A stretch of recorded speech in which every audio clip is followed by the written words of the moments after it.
Sincèrement, je pense que l'impact du coronavirus, il est réellement donc on le sent du fond du cœur. Toute l'activité de l'agence de voyage, malheureusement, qui ne dépend que des déplacements. Comme vous le savez très bien,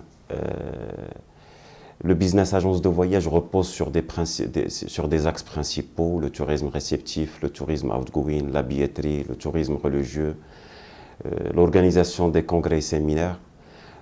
Malheureusement, rien de ça ne marche, il faut le dire à haute voix. Toutes les agences de voyage en souffrent.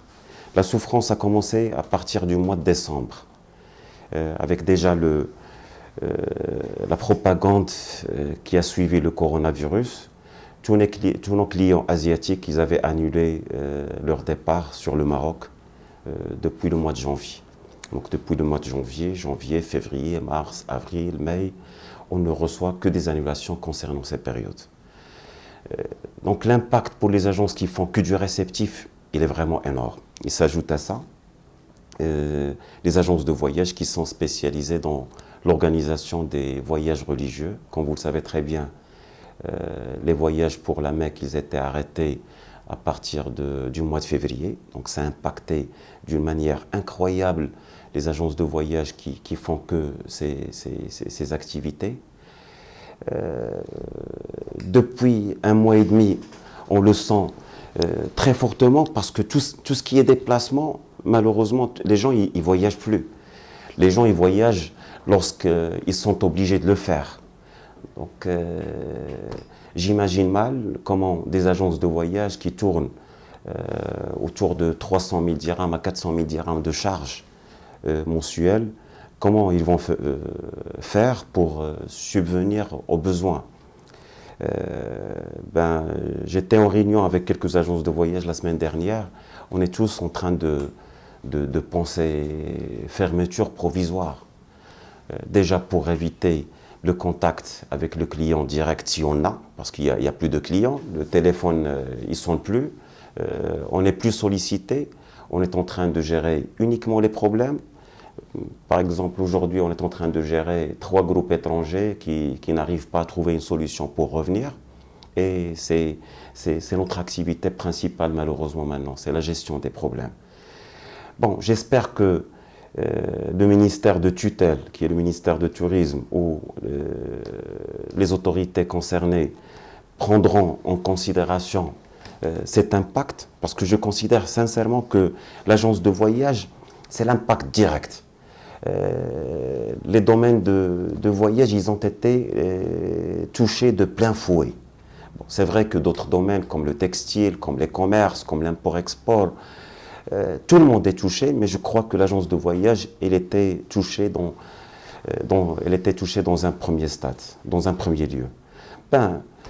Nous espérons le seul moyen, sincèrement, parce que avant, lorsqu'un créneau est touché, on cherchait à diversifier nos produits, à créer de nouveaux segments, à faire des promotions. Maintenant, ce n'est plus le cas.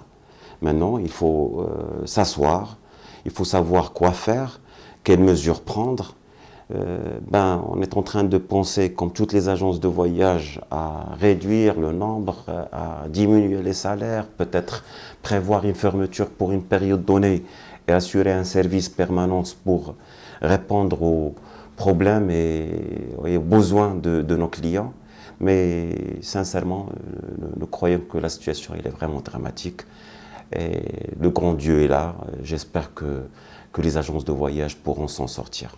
L'espoir qu'il y a, Sergregui, c'est il faut que le monde refonctionne. Il faut que, avec la fermeture de tous les aéroports au Maroc et partout dans le monde, l'agence de voyage n'a aucune activité pour le moment.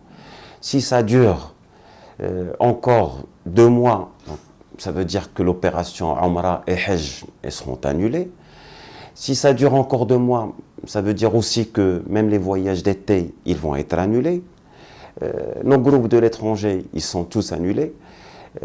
Sincèrement, ça va être difficile. Le grand espoir que nous avons, c'est que le vaccin ou les remèdes qu'il faut J'espère qu'ils vont trouver une solution le plus tôt possible. Bon, c'est l'espoir de tout le monde, c'est l'espoir de tous les domaines d'activité. On dépend de Dieu, et on dépend du grand Dieu. J'espère que nos prochains jours, ils seront meilleurs. Sinon, l'impact, il va être vraiment très senti chez les domaines de service. Si on compare le coronavirus avec le H1N1 ou l'Ebola, l'impact n'était pas tellement direct sur le Maroc. Les aéroports commençaient à continuer à fonctionner à cette époque-là. L'activité, c'est vrai, il y avait une baisse de 20 à 25%, mais on continuait à vivre, on continuait à survivre. Mais maintenant, je n'ai jamais été pessimiste, je le suis.